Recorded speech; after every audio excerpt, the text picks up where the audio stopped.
Alright, a little pit stop for the dad bike today, and we're just going to keep on modding it as usual.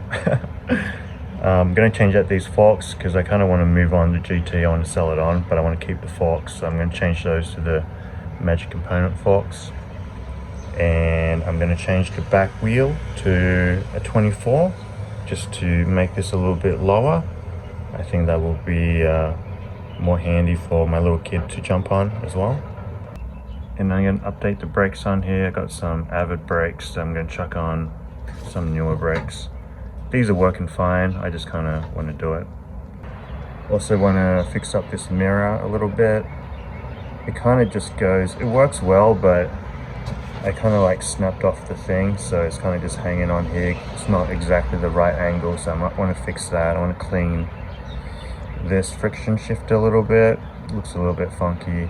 I like it if there was one that goes on the bottom, but we'll see how we go with that, see what spare parts I have.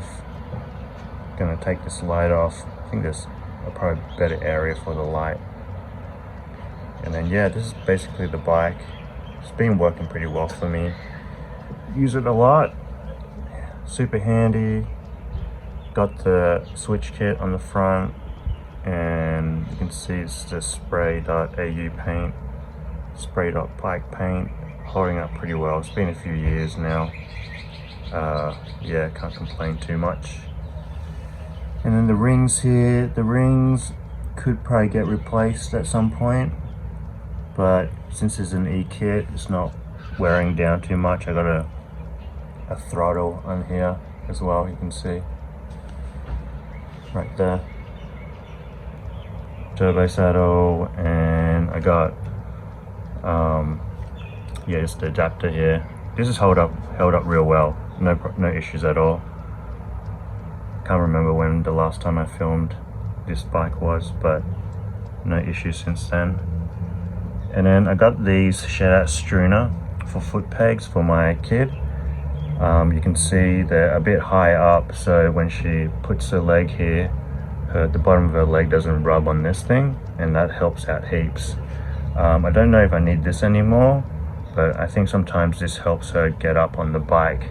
This is just a stem that I chopped off and put it in. And then I added this water bottle mount, just put on the back. These have been holding up pretty well as well. People say, oh, they might snap or whatever, but no issues. Super strong, thick metal. This works quite well as well. Yeah, just a Zeffel bottle cage. And we've got glow-in-the-dark grips and a little bell. I'm going to take the bell off because it really doesn't get used, and I might put a little fake computer there for my kid. Might be a little bit funner. And then yeah, here's the bags. The bags are going good. I think at some point one of them things snapped off. I can't remember, I did it last video, but I just used a different strap on there. And then here's the bags, holding up well. And then here you can see no rust on here, still holding up good. Dior XT working well. Just a short cage. I wonder if the long cage would give you more tension, but no issues.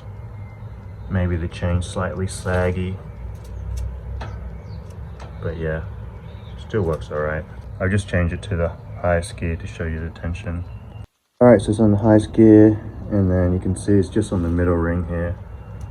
But yeah, pretty good. XT. Someone can roast me for this super long cable as well. Same with no cable end. And then these Odyssey triple traps, super sick, I think, and holding up well. And then we just got this single kickstand here. This is working pretty well as well. I thought I'd need a double one just to make it easier to kind of put stuff on, but the single one actually works quite well. It's not that bad. My kid can actually jump up on it with just the single one, so I was quite surprised about that. And in the rear here, I installed the light onto the bracket after all. This is super handy. Just don't have to worry about strapping a light on and off.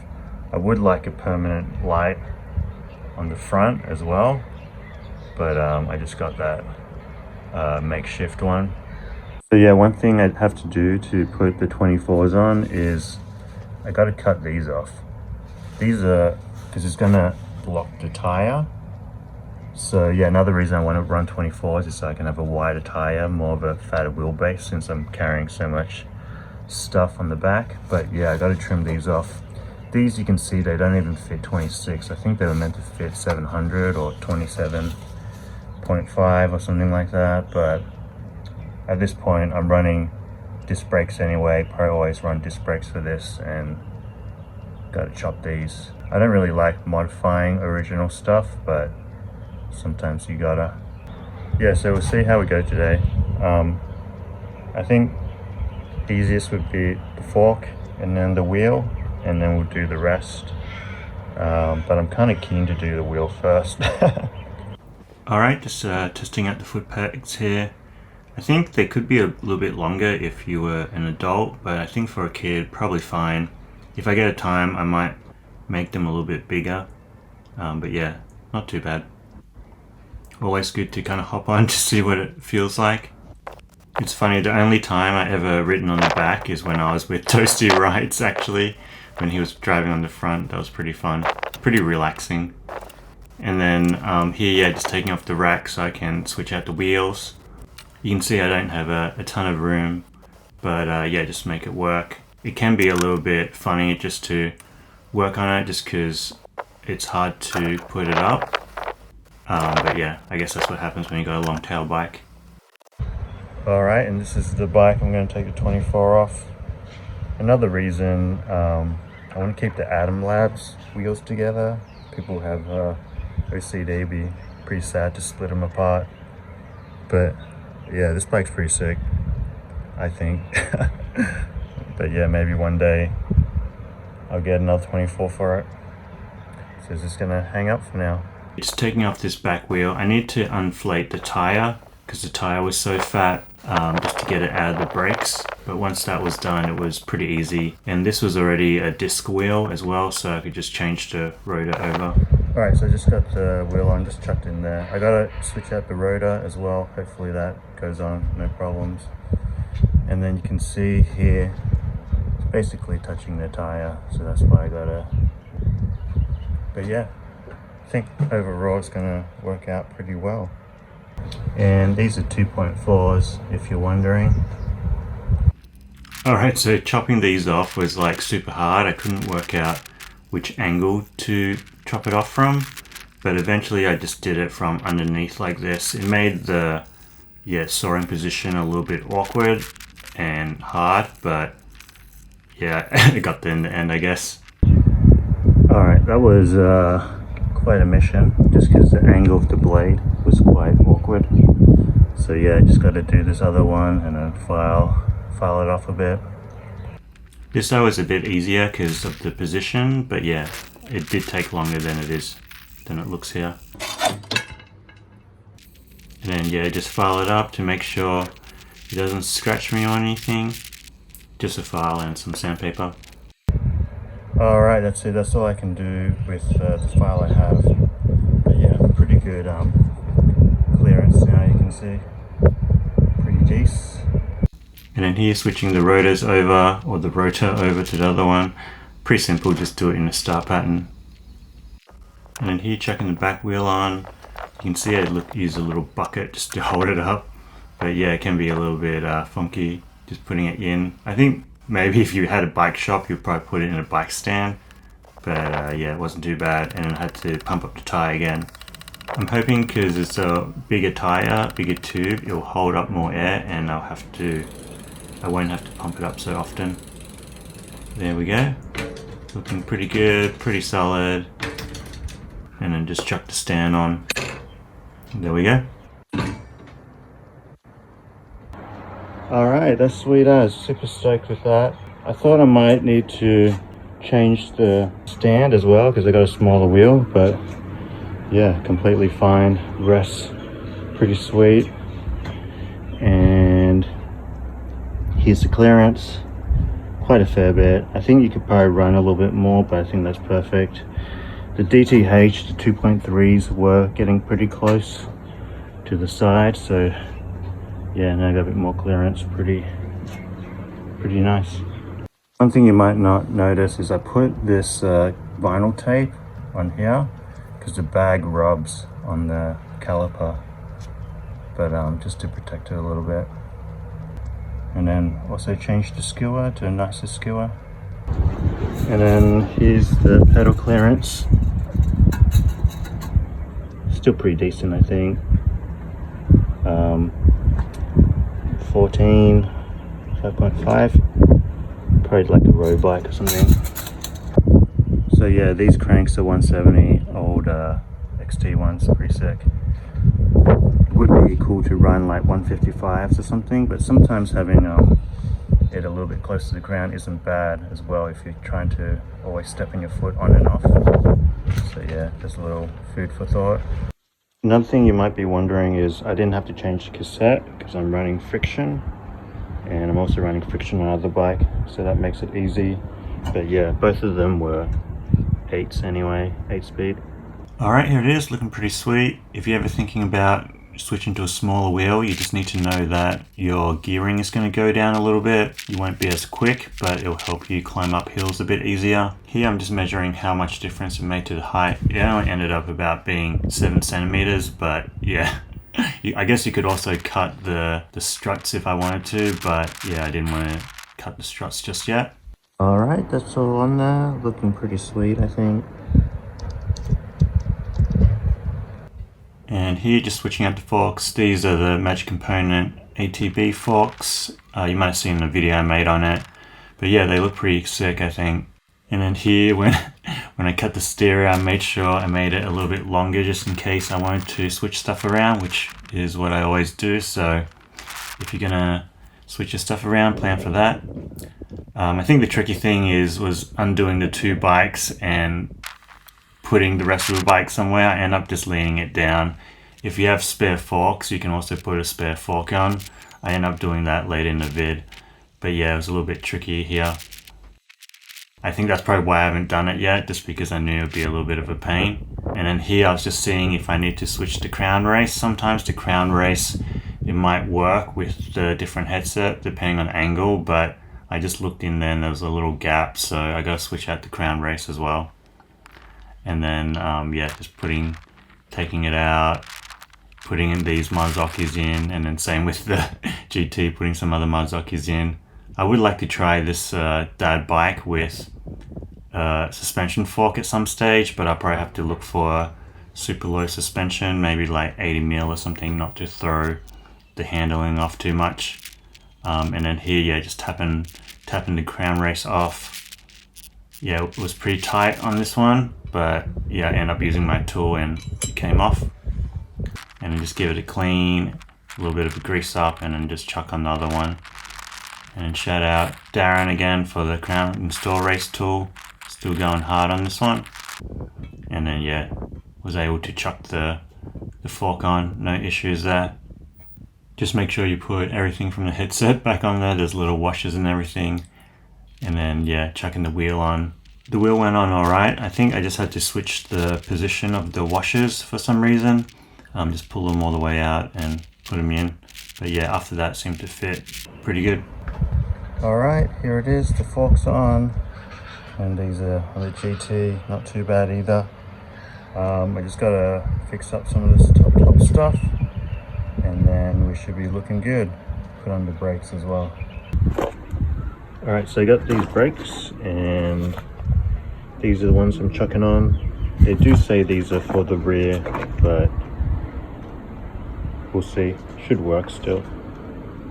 Yeah, these are, I think, Neos stock Avid brakes. I think they're TI brakes. They came with pretty nice hardware with the bolts and everything. I think they're called Avid SL maybe. But yeah, basically just wind your barrel adjuster out, put it flush to the rim, and then wind your barrel adjuster back in, and just give you a little bit of room.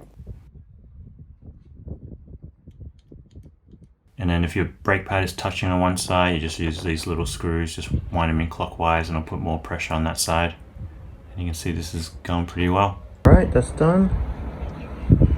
Looking pretty sweet, I think. Pretty sweet setup. And yeah, time to do the front stuff. Just taking all the stuff up here. I actually wanted to clean this up for a little bit. It's getting a little bit out of control. So yeah, it's great to do it. I was gonna run the lever on this side, but this lever just gets in the way. There's no way to run it. It just hits it every time. So what I'm gonna do is try to run it on this side. You can actually take this display off. So yeah, we'll see how this goes.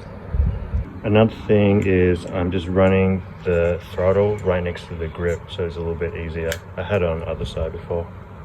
I never had a reason to run the front shifter and the rear shifter on the same side before, but I think having the throttle on this side just gives me a good excuse.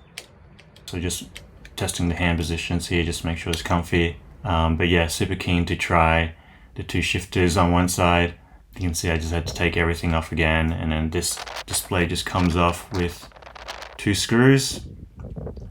And then what I ended up doing was just put a little bit of tape over that hole there, just so no dirt or dust kind of gets in.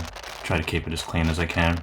Here you can see I had to move the shifter a little bit over, just because it has the little notch going up, which kind of stops it from shifting all the way. Alright, that's all done. Doesn't seem like a lot, but micro gains, I guess. And another thing I want to put on for ages is this Crumbsworks head badge. Looks super sick, I think. I love the illustration on it. And finally have a bike to put it on. There it is. And then also this Bone Shaker mountain bike top cap. Crossbones. I think that looks pretty sick too. But yeah, stoked to be able to rep, you know, kind of cool people doing cool things with mountain bikes. And here you can see the front cable super tight. I thought it would be fine, but after thinking about it for a bit, I was like, I'm just going to change it. So I end up cutting new housing for it, and you can see it's way better. That's basically all the upgrades for now. So yeah, here's the bike.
Alright, so yeah, the bike ride's sick. I think cleaned up the cockpit pretty nicely, and having the shifters on one side actually feels pretty good.